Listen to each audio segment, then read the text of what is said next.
Passons à l'analyse de la question 100 du PMP sur l'environnement d'affaires. Voici donc la question 100 qui se concentre sur l'environnement business. Une organisation mène deux projets en parallèle. Le projet A, une migration de centres de données, suit un cycle de vie prédictif avec un périmètre, un échéancier et un coût fixe. Le projet B, le développement d'une nouvelle application bancaire mobile, suit un cycle de vie adaptatif, agile.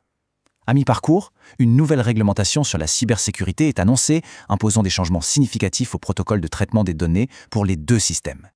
Option A. Le changement est rejeté pour le projet A mais accepté pour le B. Option B. Processus formel pour A, backlog pour B. Option C. Le même processus formel pour les deux.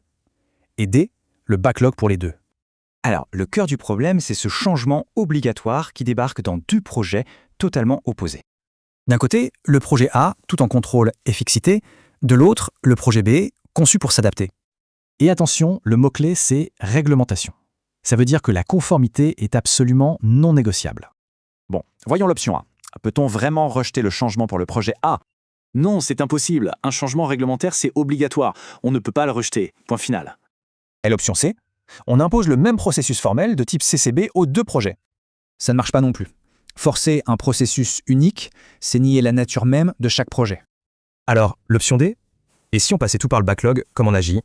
Encore une fois, c'est incorrect. Le backlog est un outil purement agile, pas du tout adapté au projet Waterfall. Il nous reste donc l'option B, qui propose une approche différente pour chaque projet. Et là, c'est la bonne logique. Chaque projet utilise le processus qui correspond à son cycle de vie. Donc la bonne réponse, c'est bien la B. C'est la seule qui respecte la méthode de chaque projet. Ce qu'il faut retenir, le processus de changement doit toujours s'adapter au cycle de vie du projet.